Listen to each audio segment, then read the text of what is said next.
Hello my dear student. तो कैसे हैं आप सभी लोग। आशा करता हूँ अच्छे होंगे, तंदुरुस्त होंगे, मस्त होंगे।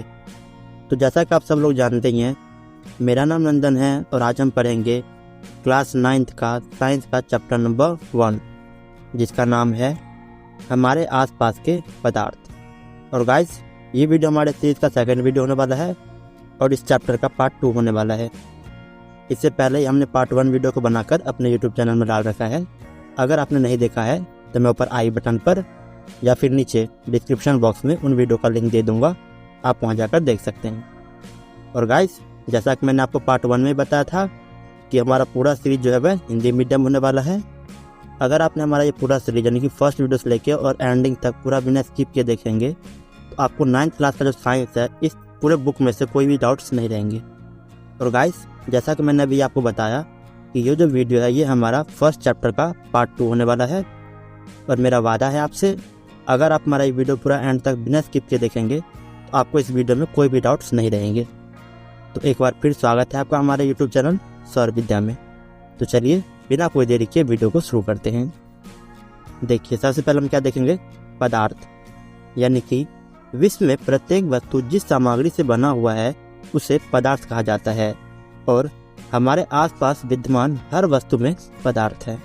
यदि पूरे वर्ल्ड में जितनी भी वस्तु है वह वस्तु जिस पदार्थ से बना है, जिस सामग्री से बना हुआ है, उन सामग्री को हम क्या कहते हैं, पदार्थ। और हमारे आसपास में जितनी वस्तु है वह सभी पदार्थ से ही बने हुए हैं।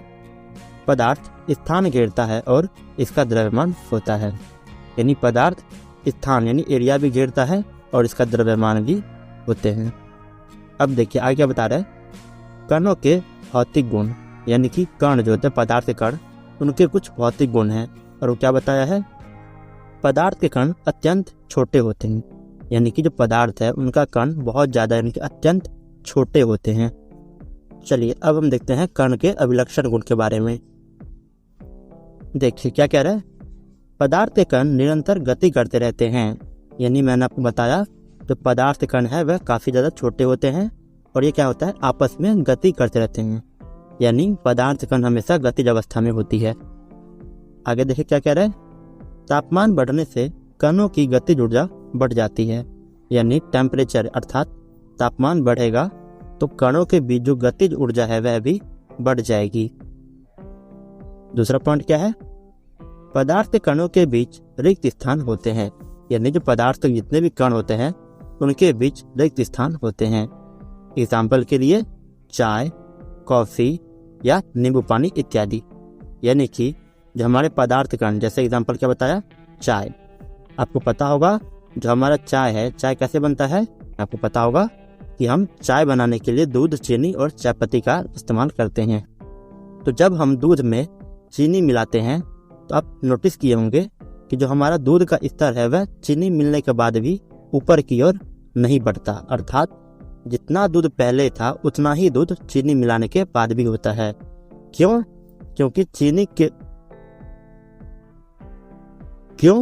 क्योंकि जो दूध है उनके बीच रिक्त स्थान होते हैं। यानी कि दूध में रिक्त स्थान होता है जिसके बीच जाकर चीनी घुल जाते हैं और दूध का स्तर उतना ही होता है जितना चाय बनने से यानी कि चीनी मिलाने से पहले थे। सेम कॉफ़ी में भी और नींबू पानी में भी। आपको पता होगा कि जब कॉफ़ी में भी हम चीनी मिला देते हैं या फिर नींबू पानी में भी चीनी मिला देते हैं तो इनका जो लेवल है, जो स्तर है वह उतना ही होता है, उसमें कोई बढ़ोतरी नहीं होती। आशा करता हूँ आप समझ गए होंगे। चलिए आगे देखते हैं। देखिए आगे क्या बता रहे, कणों के बीच रिक्त स्थान। यानी जब मैंने अभी आपको पीछे बताया था चाय और कॉफ़ी के बारे में, उन्हें अब हम क्रियाकलाप के हिसाब से देखते हैं। देखिए क्या कह रहे हैं, यहाँ है हमारे पास एक गिलास में पानी। यानी कि यहाँ पानी लिया हमने, जल है, और इसमें जब हमने लवण मिलाया यानी कि कोई नमक या चीनी मिलाया तो देखिए क्या हुआ, यहाँ देखिए इसमें जल कण आपको दिख रहे हैं, ब्लू ब्लू कलर के जल के कण है, वही जल के कण यहाँ पे भी आपको दिख रहा होगा। और फिर जब इसमें हमने लवण मिलाया तो आप देख रहे हैं जो लवण है वो हमारा आके नीचे की ओर बैठ गया है। फिर जब इसको हमने चम्मच से मिला दिया यानी कि हिला दिया इनको, उसके बाद क्या हुआ कि जो लवण के कण है और जल के कण है वह आपस में मिल गए। लेकिन जो जल का स्तर था, जल का जो लेवल था, वह तीनों गिलास में आप नोटिस कीजिए सेम ही है। कहीं से भी किसी तरीके की बढ़ोतरी नहीं हुई। अतः जब हमने जल में लवण डाला तो क्या हुआ कि लवण जल के अंदर उपस्थित रिक्त स्थान में मिल गया और जल का स्तर सेम रहा, यानी कि इसमें कोई बढ़ोतरी नहीं हुई। अतः जल में रिक्त स्थान होते हैं। आशा करता हूँ आप समझ गए होंगे। चलिए आगे देखते हैं। देखिए आगे क्या कह रहा है, पदार्थ के कण एक दूसरे को आकर्षित करते हैं, यानी जितने भी पदार्थ है उनके कण एक दूसरे को क्या करते हैं, आकर्षित अर्थात खींच कर रखते हैं। और इससे कुछ पॉइंट्स क्या बता रहे हैं, देखिए गतिज ऊर्जा यानी कि जो गतिज ऊर्जा है वह ठोस पदार्थ में सबसे कम होता है और द्रव अवस्था में क्या होता है, वह मध्यम होता है, ना ज़्यादा और ना ही कम। और गैसीय अवस्था में ये सबसे ज़्यादा होते हैं। यानी गतिज ऊर्जा जो है हमारा वह ठोस अवस्था में कम, द्रव अवस्था में मध्यम और गैस अवस्था में सबसे ज़्यादा यानी कि अत्यधिक होता है। आकर्षण बल ठोस अवस्था में अत्यधिक होता है, कि ठोस अवस्था में अधिक होता है। द्रव अवस्था में आकर्षण बल भी मध्यम होता है और गैस अवस्था में ये कम होते हैं। नेक्स्ट, गैस अवस्था में कणों में गति अत्यधिक होती है, द्रव अवस्था में मध्यम होती है और ठोस अवस्था में न्यूनतम। ये मैंने आपको ऊपर ही बताया था कि जो गैस अवस्था है उनके कणों के बीच जो गति है वह गैस अवस्था में अधिक होता है, ठोस अवस्था में सबसे कम होते हैं और जो द्रव अवस्था है उनमें मध्यम होता है। आप देख पा रहे होंगे जो भी द्रव अवस्था होता है उसमें चाहे गतिज ऊर्जा हो, आकर्षण बल हो या फिर कणों के बीच गति हो, ये सारे क्या होते हैं, माध्यम होता है, जबकि गैस और ठोस के बीच अलग अलग होते हैं। चलिए आगे देखते हैं। देखिए अगला है हमारा पदार्थ की अवस्थाएं, यानी कि भौतिक रूप से जो पदार्थ है वह 3 अवस्था में पाया जाता है। कौन कौन से? पहला है हमारा ठोस अवस्था, दूसरा है हमारा द्रव अवस्था और तीसरा गैसीय अवस्था। यानी कि ठोस, द्रव और गैस, इन तीनों अवस्था में हमारा पदार्थ जो है वह भौतिक रूप से पाए जाते हैं। चलिए आगे देखते हैं। देखिए आगे क्या कह रहा है, हम मानव शरीर को भी 3 अवस्थाओं में विभाजित कर सकते हैं। कैसे? देखिए मानव के जो हड्डी और दांत है उनको हम ठोस अवस्था कह सकते हैं, ब्लड और जल यानी रक्त और जो जल है उनको हम द्रव अवस्था में देख सकते हैं, और फेफड़े के अंदर जो हम ऑक्सीजन गैस लेते हैं सांस के रूप में उनको हम कह सकते हैं गैसीय अवस्था। यानी मानव के अंदर ये तीनों अवस्थाएं होती है। चलिए अब इन तीनों अवस्था को हम अच्छे से सीखते हैं। देखिए सबसे पहले क्या है हमारा ठोस अवस्था, यानी कि ठोस अवस्था का जो आकार है वह निश्चित होता है। ठोस अवस्था में स्पष्ट सीमाएं होती है, यानी कि जो ठोस अवस्था है इनके अंदर स्पष्ट यानी कि साफ तौर पे सीमाएं भी होती है। नेक्स्ट, निश्चित या स्थिर आयतन होता है, यानी ठोस अवस्था का आयतन भी निश्चित होता है या फिर स्थिर यानी कि स्टेबल होते हैं। इनकी संपीड़न नगण्य होती है, यानी कि जो ठोस पदार्थ होते हैं उनका संपीड़न भी कम होता है और ये दृढ़ अर्थात कठोर होते हैं। और संपीड़न यानी कि जो इनके कण होते हैं, ठोस अवस्था में जो कण होते हैं वह कण काफी पास पास होते हैं और ये गति नहीं करते, अतः ये पदार्थ दृढ़ होते हैं अर्थात कठोर होते हैं। चलिए अब हम इस अवस्था के बारे में और अच्छे से जानते हैं। देखिए अगला है हमारा अपवाद। अपवाद क्या है? यानी कि बल लगाने से जो हमारा रबर का बैंड होता है उनका आकार बदल जाता है, लेकिन जैसे ही हम बल हटा देते हैं तो वह पुनः अपने मूल आकार में आ जाता है। अर्थात आपने देखा होगा जब कोई रबर बैंड को हम बल लगाते हैं यानी कि जोर से उनको खींचते हैं तो क्या होता है, उनके आकार में परिवर्तन हो जाता है, यानी कि उनका आकार बदल जाता है। लेकिन जैसे ही हम अपना बल हटा देते हैं यानी कि हम बल हटा लेते हैं तो क्या होता है कि रबर बैंड पुनः अपने मूल आकार में आ जाता है। और अगर हम अत्यधिक बल लगा दें तो रबर बैंड टूट जाएंगे, यानी कि वह टूट जाता है। आगे देखिए क्या कह रहा है। गाइस आपने स्पंज तो देखा होगा जिससे केक बनता है, यानी कि अगर हम स्पंज को अपने हाथ से दबा दें तो क्या होता है कि उनके कण काफ़ी हद तक संपीड़न हो जाते हैं, यानी कि उनके कण काफ़ी हद तक नज़दीक आ जाते हैं। फिर भी क्या है, यह एक ठोस है। इसका कारण क्या है इसका कारण यह है कि जो स्पंज हैं उनके छिद्र में हवा भरी होती है, यानी कि जो स्पंज होते हैं उनके बीच हवा भरी होती है, और जब हम हाथ से दबा देते हैं स्पंज को तो क्या होता है, वह हवा बाहर की ओर निकल जाता है, जिसके कारण वह काफ़ी हद तक संपीड़ित हो जाती है। फिर जैसे हम उसको छोड़ देते हैं तो उसमें वापस हवा भरना शुरू हो जाता है और जो स्पंज होता है वह अपने मूल आकार में आ जाता है, जिसके कारण हम स्पंज को यह कहते हैं स्पंज भी एक ठोस अवस्था का पदार्थ है। चलिए आगे देखते हैं। देखिए आगे क्या है, ठोस पदार्थ में कणों की गतिज ऊर्जा न्यूनतम होती है, इसलिए ठोस पदार्थ का एक निश्चित और दृढ़ आकार होता है। यानी जो ठोस पदार्थ है उनकी गतिज ऊर्जा बहुत कम होती है। मैंने आपको ऊपर ही बताया था कि ठोस पदार्थ में गतिज ऊर्जा कम होती है, जबकि आकर्षण बल जो है वह अत्यधिक होता है। इसके कारण क्या होता है, जो ठोस पदार्थ है इनका आकार निश्चित होता है और ये दृढ़ होते हैं, यानी कि कठोर होते हैं। नेक्स्ट, शर्करा और नमक जिस बर्तन में रखे जाते हैं उसी बर्तन का आकार ले लेता है, लेकिन यह भी एक ठोस पदार्थ है क्योंकि क्रिस्टलों का आकार वही रहता है।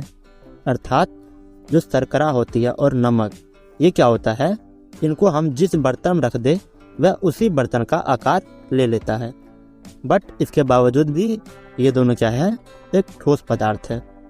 और इसका रीज़न क्या है, इसका रीज़न है कि जो इनका क्रिस्टल होते हैं उनका आकार सेम रहता है, उनके आकार में कोई परिवर्तन नहीं होती। चलिए अब हम देखते हैं द्रव अवस्था के बारे में, यानी कि अब हम द्रव अवस्था की विशेषता के बारे में जानते हैं। तो चलिए देखते हैं। देखिए द्रव अवस्था यानी कि द्रव तरल होते हैं। तरल अवस्था में क्या होता है, वह तरल फॉर्म में होता है और इनमें बहाव होती है। बहाव अर्थात द्रव अवस्था की जो वस्तु है यानी पदार्थ है वह बह सकती है, उनके अंदर बहाव होती है। नेक्स्ट, द्रव का कोई स्थिर आकार नहीं होता, यानी कि द्रव का कोई स्थिर आकार नहीं होता, उनको हम जिस बर्तन में रख देंगे वह उसी का आकार ले लेती है, अतः वह बर्तन का आकार ले लेते हैं। द्रव का निश्चित आयतन होता है, यानी द्रव का कोई निश्चित आकार तो नहीं होता बट इनका आयतन निश्चित होता है। नेक्स्ट, द्रव में बहुत कम संपीड़न होता है, यानी द्रव है, मैंने आपको ऊपर बताया था कि द्रव में क्या होता है, संपीड़न मध्यम होता है, यानी कि ठोस अवस्था से कम बट गैसीय अवस्था से अधिक। यानी द्रव अवस्था बीच का अवस्था है जो ठोस अवस्था से कम संपीड़न वाला पदार्थ या फिर गैसीय अवस्था से अधिक संपीड़न वाला पदार्थ है। चलिए अब हम इस अवस्था के बारे में और अच्छे से जानते हैं। देखिए आगे क्या बता रहे हैं, द्रव के कणों का आकर्षण बल उसके आयतन निश्चित रखता है, यानी कि जो द्रव में आकर्षण बल होते हैं उसके कारण जो द्रव का आयतन है वह निश्चित रहता है। नेक्स्ट, द्रव बर्तन के अनुसार अपना आकार बदल लेते हैं। मैंने अभी आपको पीछे बताया कि जो द्रव है वह बर्तन के अनुसार अपना आकार क्या करता है, बदल लेता है।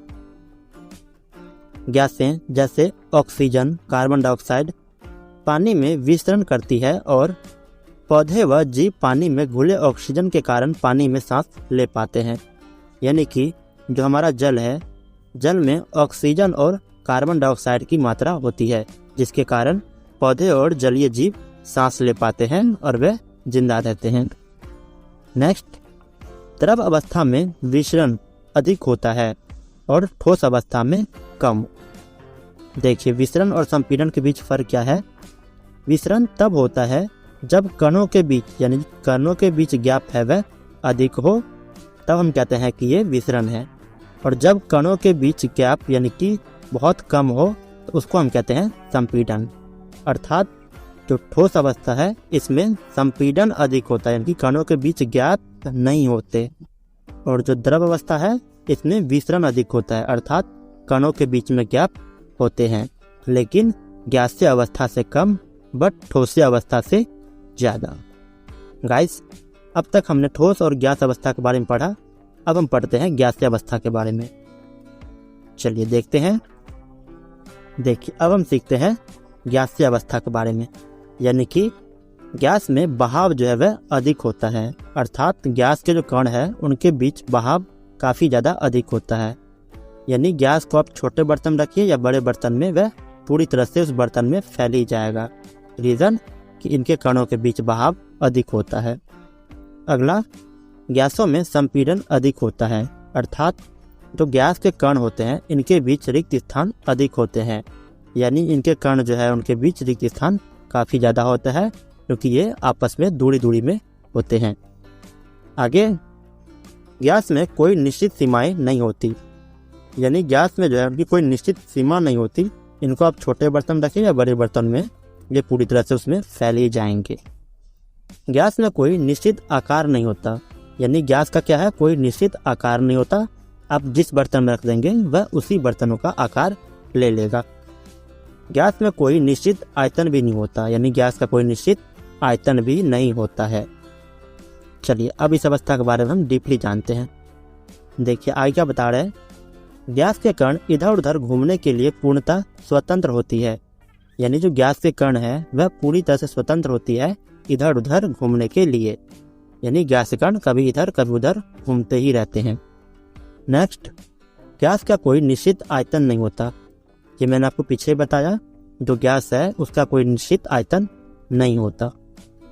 आगे देखिए, गैसीय अवस्था में कण तेजी से गति करता है। ये भी मैंने आपको पीछे बताया था कि जो गैसीय अवस्था है उसमें क्या होता है कि गतिज ऊर्जा अधिक होता है, जिसके कारण इनके कणों के बीच तेजी से गति होती रहती है।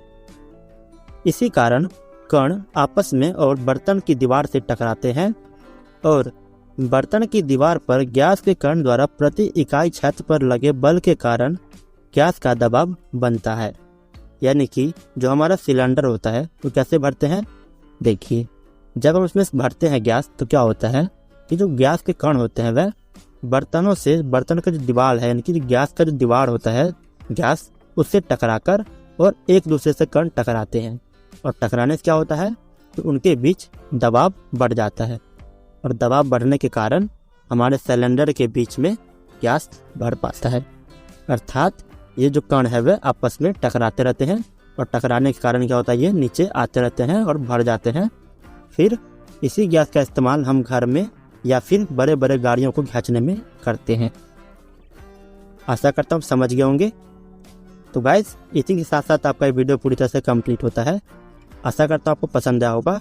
अगर आपको पसंद आया हो तो हमारे वीडियो को लाइक करें और साथ ही साथ हमारे चैनल को सब्सक्राइब करके बेल आइकन ऑन जरूर करें। और गाइस मैं आप सबको बता दूं, यदि हमारे किसी फ्रेंड या स्टूडेंट्स को किसी भी वीडियो या चैप्टर्स का नोट्स चाहिए होगा तो हमने अपने व्हाट्सएप ग्रुप का लिंक डिस्क्रिप्शन बॉक्स में दे रखा है।